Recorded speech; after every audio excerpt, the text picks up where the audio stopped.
사도행전 강의 27번째인데요. 누구나 구원에 이르게 하는 유일한 길, 복음에 대한 내용을 함께 살펴보려고 합니다. 오토바이 사고로 큰 외상을 입은 사람이 응급실에 급하게 이송되었습니다. 사고로 한쪽 다리가 아주 심하게 뒤틀렸지요. 출혈이 아주 심한 상태에 있었습니다. 매우 고통스러워하며 고함을 지릅니다. 그는 만취 상태로 오토바이를 타다가 사고를 냈습니다. 도와주세요! 누구 없어요! 하고 막 응급실에서 그게 소리를 지르지요.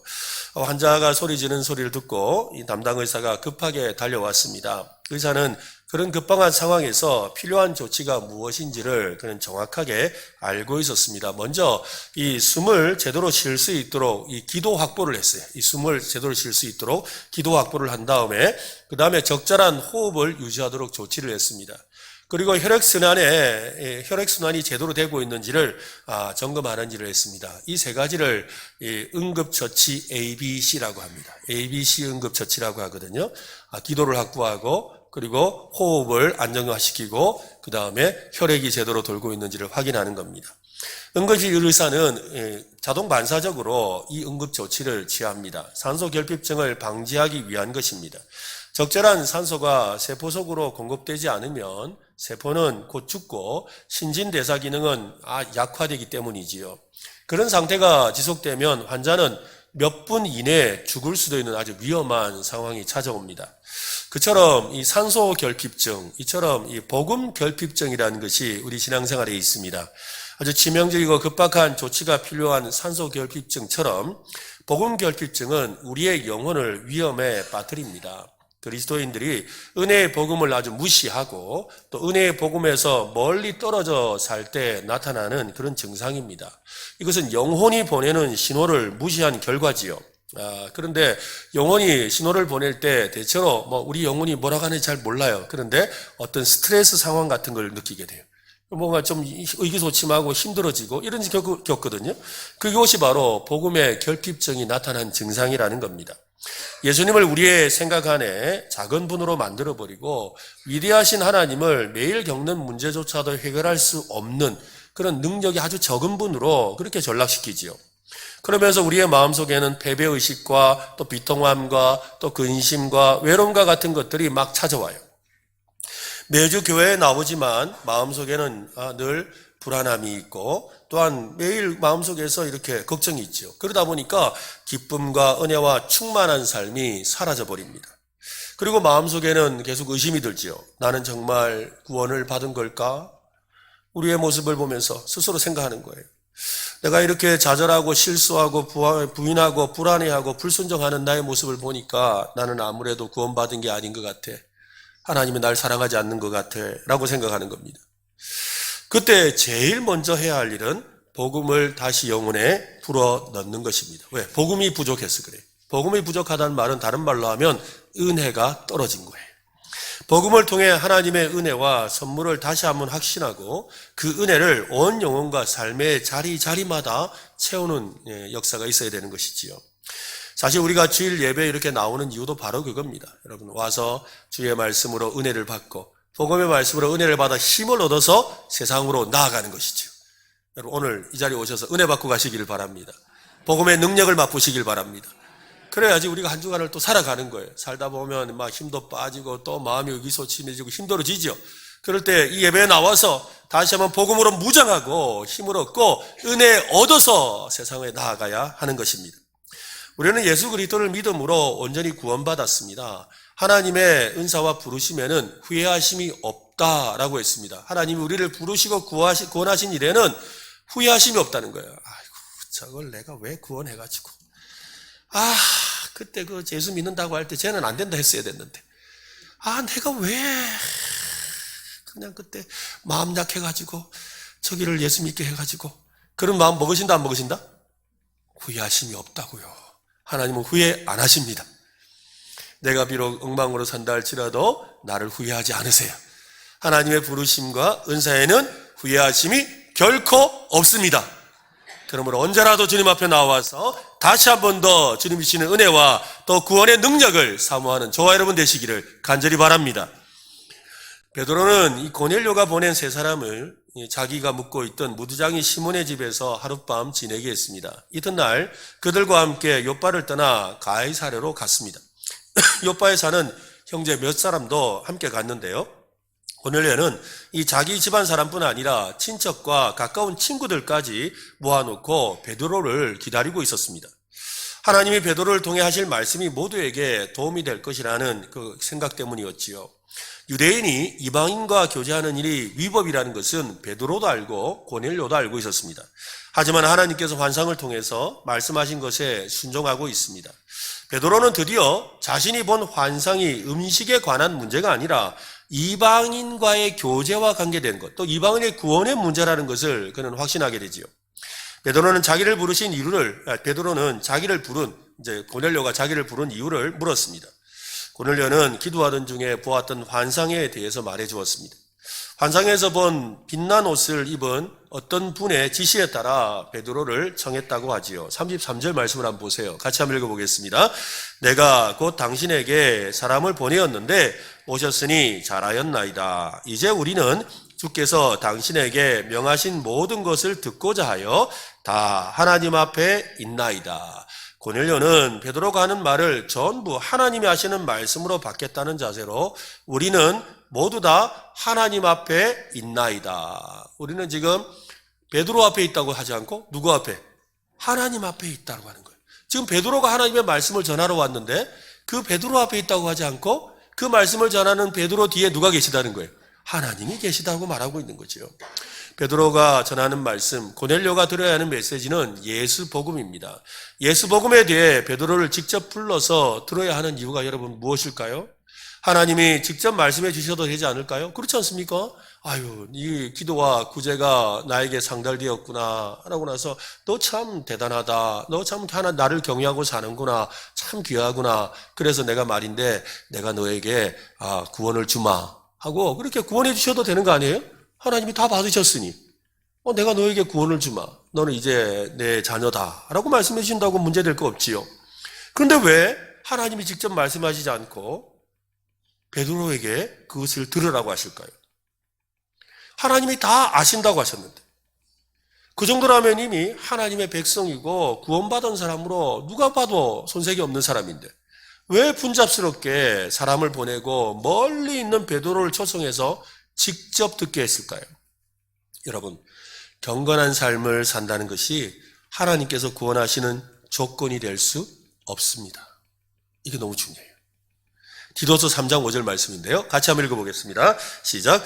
우리를 구원하시되 우리가 행한 바 의로운 행위로 말미암지 아니하고 오직 그의 국률하심을 따라 중생의 씻음과 성령의 새롭게 하심으로 하셨나니. 우리를 구원하시되 우리가 행한 바 의로운 행위, 경건한 삶, 기도하고 또 구제하는 거 경건한 삶이에요. 근데 그 의로운 행위로 말미암지 않았다. 우리를 구원하시는데 그 구원하시는 방법이 우리의 경건한 삶, 의로운 행위에 있지 않다라는 거예요. 오직 하나님의 긍휼하심에 있다라고 그랬어요. 하나님의 긍휼하심이 뭐예요? 바로 하나님의 은혜죠. 한번 해볼까요? 하나님의 은혜로 구원받습니다. 네, 하나님의 은혜로 구원받습니다. 착각하면 안 됩니다. 헌금 많이 한다고 구원받는 거 아닙니다. 여러분. 어려운 사람을 많이 도와주었다고 구원받는 것도 아닙니다. 교회 봉사 많이 했다고 구원받는 것도 아닙니다. 기도와 구제와 같은 경건한 삶은 하나님의 은혜를 받은 증거예요. 즉, 그 사람이 하나님의 은혜를 받아 구원받았다면 그의 삶에 자연적으로 나타나는 증상이 있는데 그게 뭐냐면 하나님 앞에 정성껏 헌금하는 거예요. 감사의 마음을 담아서 헌금하는 거예요. 하나님 앞에서 그 은혜를 받은 것에 감사해서 하나님이 기뻐하시는 봉사를 하고 싶은 거예요.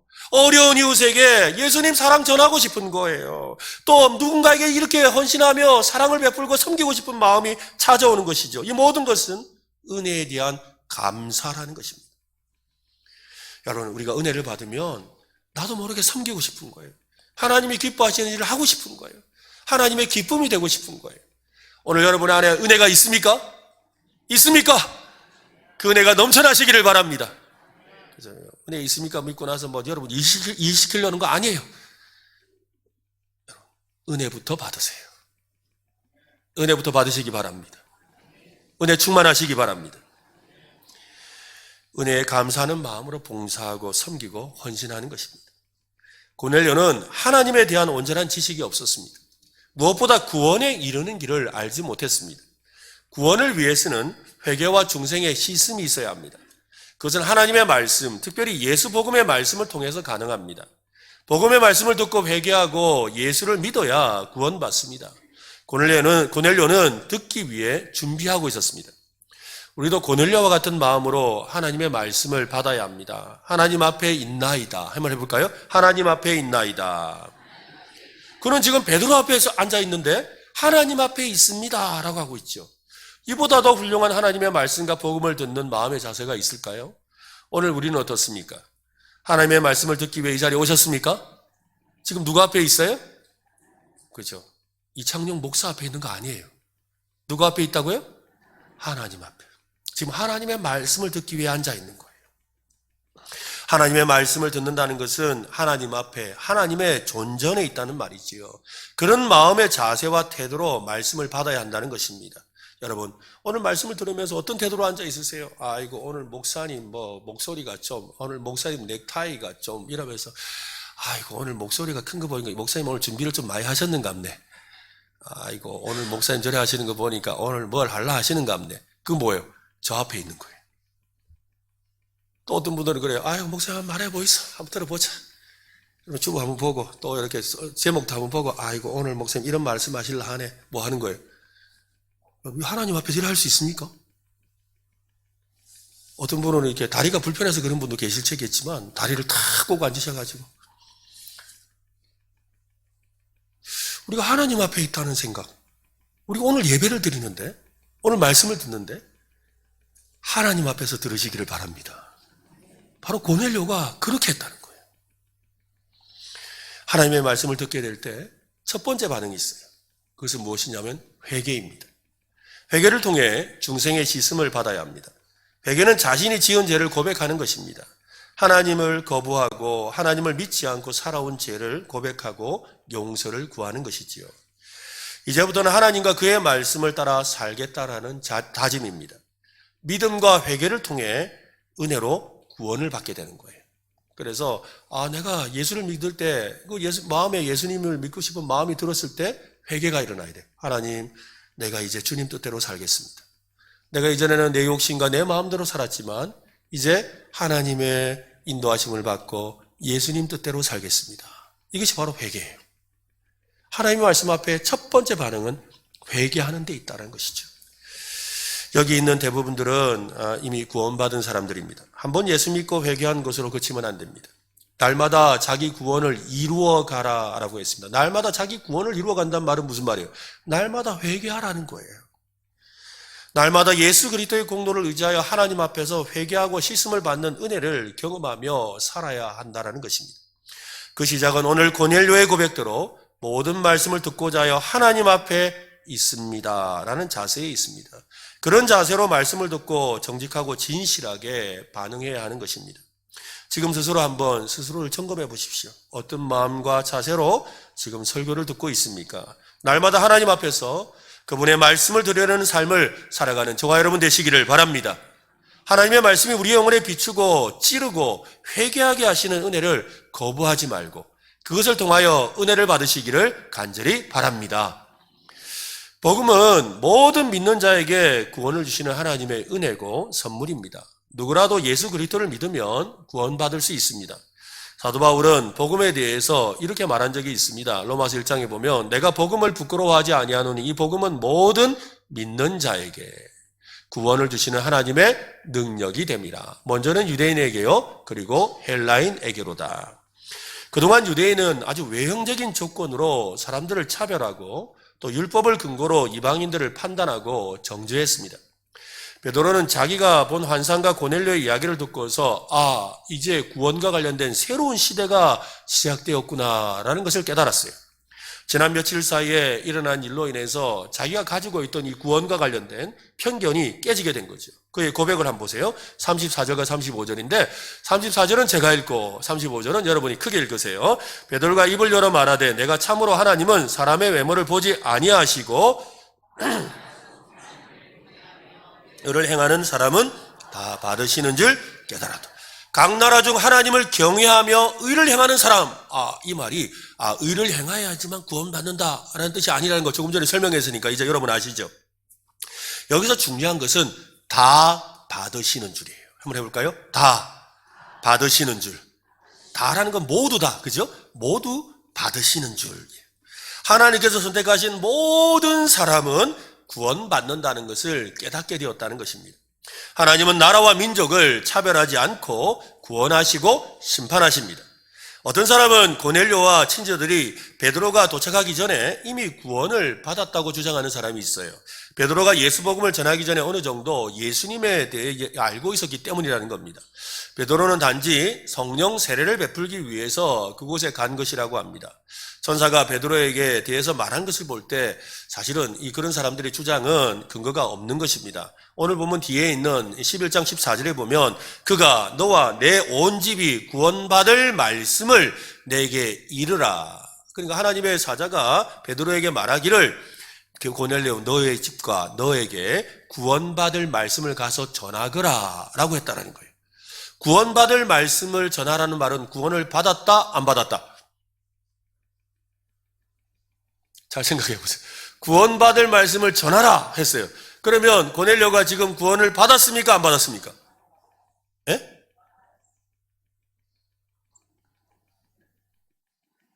잘 생각하고 말하세요.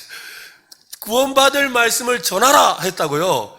그죠? 그 말씀을 들었을 때 베드로가 지금 그 말씀을 듣고 이제 전하러 갈 거 아니에요? 근데 그때 지금 베드로가 이 말씀을 듣고 전하러 갔을 때 고넬료는 구원을 받았어요 안 받았어요? 받았다는 겁니까? 안 받았어요? 지금 헷갈리네. 안 받았어요 여러분. 그죠?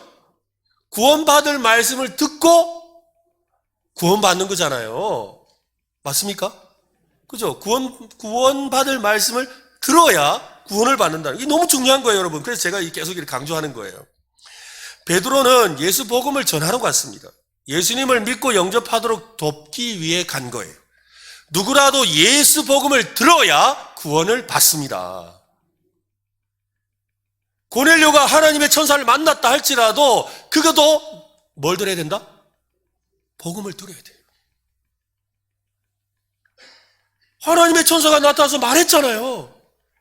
네 기도와 구제가 상달되었다고 말했지만 그러나 베드로를 초청해라 해서 뭘 들어라? 복음의 말씀을 들어야 된다. 그렇게 말씀하신 거예요. 누구라도 예수 복음을 듣고 예수님을 믿어야 구원을 받습니다. 사도행전 4장 12절에 이렇게 말합니다. 다른 이로서는 구원을 받을 수 없나니 천하 사람 중에 구원받을 만한 다른 이름을 우리에게 주신 일이 없습니다. 구원받을 만한 이름이 뭐예요? 예수 그리스도. 그죠? 예수 그리스도. 오늘 본문에서는 이렇게 말합니다. 43절인데요. 같이 읽겠습니다. 시작. 그에 대하여 모든 선지자도 증언하되 그를 믿는 사람들이 다 그의 이름을 힘입어 죄사함을 받는다 하였느니라. 그의 이름이 누굽니까? 예수 이름. 그죠? 예수 이름을 힘입어 죄사함을 받는다라는 거예요. 하나님은 누구라도 구원하십니다. 이는 단순한 선언이 아니라 오늘날 우리의 삶에 실질적인 적용이 필요한 진리입니다. 우리는 종종 자신이나 다른 사람에게 구원의 조건을 붙이곤 하지요. 아유, 저 사람은 너무 많은 죄를 지어서 구원받을 수 없어. 저 사람 좀 돌이키고 와야 돼. 그렇죠. 나는 여전히 부족한 것이 많기 때문에 하나님이 날 받아주시지 않을 거야. 그렇게 하죠. 나는 부족하고 연약해서 하나님이 구원하시지 않을 거야. 어떤 분은 그래요. 아직 담배를 못 끊어서 교회 가기가 좀, 그죠? 어떤 분은 또 내가 술을 끊어야지 하나님이 받으실 것 같아요. 또 어떤 분들은 또 내가 지금 일하는 일이 이거 하나님이 기뻐하는 일이 아니기 때문에 요거 내가 그냥 딱 청산하고 나서, 그러고 나서 내가 하나님, 예수님 한번 믿어보겠습니다. 그래 말하는 분들이 있다는 거죠. 여러분, 그것이 조건이 될 수가 없어요. 그것이 우리에게 문제가 되는 게 아니에요. 어떤 분들은 또 그러죠. 나는 과연 구원받을 수 있을까? 내가 가진 문제 때문에 하나님께서 나를 외면하지 않을까라고 생각해요. 하지만 성경은 분명하게 우리에게 말씀합니다. 오직 예수 그리스도를 믿는 사람이라면 누구라도 구원을 받습니다. 우리의 자격이나 조건이 아닙니다. 예수님을 믿는 믿음으로만 구원받습니다. 구원은 우리의 행위가 아니에요. 우리의 의로운 바 행위가 아니라는 거예요. 오직 예수 그리스도를 믿는 믿음으로 주어지는 것입니다. 우리가 부족하고 연약하더라도 하나님은 예수 공로 의지하여, 예수 공로가 뭐예요? 맞아요, 십자가. 예수님께서 우리 죄를 위하여 십자가에 죽으신 그 예수 공로 의지하면 구원 받습니다. 우리를 의롭다 칭해 주십니다. 진리에 이르는 길은 오직 예수 그리스도밖에 없습니다. 누구라도 예수 그리스도를 하나님의 아들로 죄와 사망의 권세에서 나를 구원하실 구원자로 믿어야 합니다. 사도 바울은 힘주어 말합니다. 디모데전서 1장에 보면 믿보다 모든 사람이 받을 만한 이 말이요 그리스도 예수께서 죄인을 구원하시려고 세상에 임하셨다 하였도다. 이 진리는 모든 시대 모든 민족과 인종과 계층의 사람들에게 해당되는 말씀입니다. 하나님은 세상 모든 사람이 구원받기를 원하십니다. 왜 그렇습니까? 하나님께서 세상 모든 사람을 창조하셨고 그들의 하나님이 되시기 때문입니다. 하나님의 구원은 국적이나 인종이나 문화나 계층의 차별을 뛰어넘습니다. 그러나 우리는 우리와 다르게 생각하거나 다른 배경을 가진 사람들을 외면하고 경계하지요. 편견과 오해로 그들에게 다가가는 것을 머뭇거립니다. 저 사람은 우리와 너무 달라. 그래서 복음을 전해도 소용없을 거야 라고 생각해요. 또 실제로 그래요. 누구라도 다 구원받아야 됩니다. 맞습니다. 다 우리 교회 와서 다 예수 믿고 하면 좋겠어요. 근데 그 사람은 좀 빼고요. 그래요. 지금 우리 교회가 은혜가 넘치고 너무 좋아요. 막 많은 사람들이 막 찾아오시는데 얼마나 좋은지 모르겠어요. 근데 그 사람은 안 오면 좋겠어요. 그 사람 오면 교회 분위기 이상해져요. 지금 맞아요. 다 믿어야 돼요. 근데 저 사람은 그냥 좀 빼주면 좋겠어요. 우리는 그렇게 생각할 수 있어도 하나님은 모든 사람을 구원하기를 원하십니다. 주변에 믿지 않는 가족이나 친구나 직장 동료가 있다면 그들도 하나님께서 구원하시는 대상임을 여러분 기억하시기를 바랍니다. 우리가 나도 모르게 사람을 소외할 때가 있어요. 언젠가 한번 어떤 집사님이 말씀하시더라고요. 자기 친척 중에 정말 예수 안 믿을 것 같은 그런 사촌이 있대요. 근데 그 사촌이 있는데 그 가족들 대부분 다 예수 믿는데 근데 그 사촌은 안 믿는데 근데 모일 때마다 더 조심스럽고 왜냐하면 뭐 성질이 불같고 이래가지고 뭐 가까이 가기도 좀 그런 거예요. 그래가지고 다 믿어도 저 사람은 못 믿을 거야 라고 생각했어요. 근데 어느 날 마음에 도전이 되어서 그래서 그 사람에게 찾아가서 사촌에게 찾아가서 말했죠. 우리 이번에 우리 교회 갈래? 그랬어요. 그런데 그 사람이 와 인자 말하노. 왜 아무도 자기에게 말한 사람이 없었다는 거예요. 왜 나에게 이제 말하냐는 거예요. 그러고는 그 길로 교회 따라오더라는 거예요. 아멘? 여러분 진짜예요, 여러분. 하나님의 구원하시면은 차별이 없습니다. 하나님의 구원하시면은 제한이 없습니다. 그들에게 복음을 전하는 것을 여러분 두려워하지 마십시오. 온 세상에 구원받는 길은 오직 하나님이 보내신 독생자 예수 그리스도를 믿는 것밖에 없습니다. 여러분 이 진리를 굳게 믿습니까? 이 진리를 처음 듣는 분이 오늘 이 자리에 있다면 오늘 예수 복음 믿고 구원 받으시기를 바랍니다. 한번 저를 따라할까요? 예수 믿고 구원 받기를 원합니다. 그죠? 여러분 오늘 처음 이 복음을 듣는 분이 있다면 오늘 그 예수님을 믿겠다고 입술로 고백하고 하나님의 거룩한 자녀가 되시기를 예수님의 이름으로 축원합니다. 또 이미 우리처럼 복음을 듣고 구원을 받았다면 내게 주신 복음을 편견 없이 구별 없이 누구에게나 담대하게 전하는 삶을 살아갈 수 있도록 우리에게 은혜로 충만하게 해주시기를 소원하는 저와 여러분 되시기를 바랍니다. 베드로는 예루살렘에서 사람들에게 회개하고 제사함을 받으라고 외쳤습니다. 그때까지 베드로와 모든 기독교를 믿는 유대인들의 생각은 이랬습니다. 유대인은 제사함을 위한 회개를 하면 돼요. 유대인은 제사함을 위한 회개를 하고 구원받으면 돼요. 그런데 이방인은 구원을 받으려면 회개하고 유대인이 되어야 구원을 받는다고 생각했어요. 그러니까 유대인은 그냥 회개하면 잘못했습니다 하고 회개하면 구원을 받는데 이방인은 어떻게 해야 된다고요? 회개하고 유대인이 되어야 구원을 받는다. 사실 이 문제가 신약 성경에 나오는 로마서, 갈라디아서, 에베소서, 골로새서, 히브리서, 이 신약 성경 곳곳에 나오는 문제가 바로 이거예요. 유대인들은 자기들이 율법을 지키고 있기 때문에 회개만 하면 구원을 받는다 생각. 예수 이름으로 예수님 믿고 회개하면 구원 받는다 생각했어요.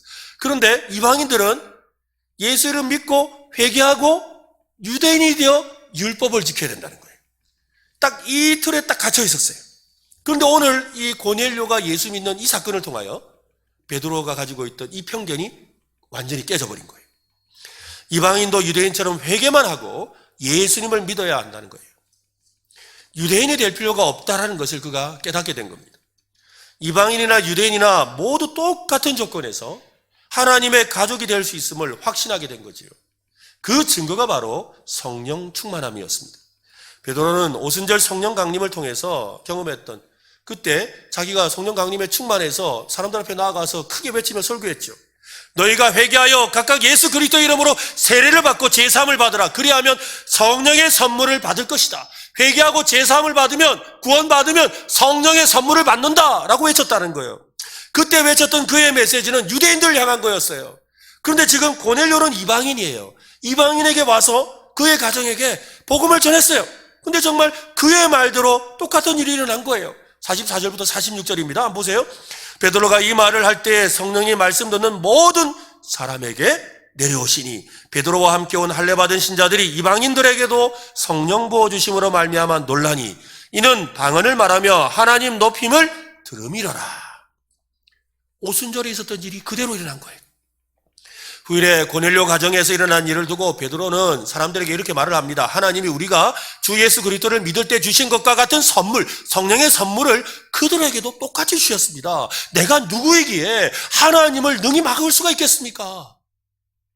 죄를 회개하고 하나님의 용서를 구하라는 말씀을 들었을 때 고넬료와 친지들은 온몸에 전기가 흐르는 것 같은 전율을 느꼈어요. 성령님이 유대인에게 임했던 것처럼 이방인에게도 임하셨기 때문이지요. 이 일은 새로운 시대의 시작을 상징하는 것입니다. 어떤 분은 이 사건을 두고 이방인 세계의 오순절 사건이다 라고 표현을 해요. 베드로는 오순절 성령 강림 때 그 많은 사람들 앞에서 설교를 하면서 요엘서 말씀을 인용한 적이 있어요. 요엘서 2장 28절 29절에 보면 그 후에 내가 내 영을 만민에게 부어주리니 너희 자녀들이 장래일을 말할 것이며 너희 늙은이가 꿈을 꾸며 너희 젊은이는 이상을 볼 것이며 그때 내가 또 내 영을 남종과 여종에게 부어줄 것이다 라고 했는데요. 베드로는 이 말씀 중에서 그가 사람들 앞에서 이 말세의 때에 봐라 성령이 임하셨다. 성령이 임하셔서 요엘서의 말씀처럼 자녀들이 장래일을 말하고 늙은이들은 꿈을 꾸고 젊은이는 이상을 볼 것이고 내 영을 내 종과 남종과 여종에게 부어줄 것이라는 것처럼 모두가 성령을 받았다라고 이야기했어요. 그랬는데 이 말하면서 한 가지를 빼놨어요. 그게 뭐냐면 내 영을 만민에게 내 영을 만민에게 부어주리라. 그 말씀을 이제야 깨닫는 거예요. 아, 우리에게 주신 것뿐만 아니라 만민에게 부어주시는구나. 성령님께서 세상 모든 사람, 만민에게 하시는 두 가지 중요한 사역이 있어요. 첫 번째는 구원하시는 사역입니다. 성령님은 만민에게 찾아가서 자신을 부어주시죠. 그것을 성령 세례라고 합니다.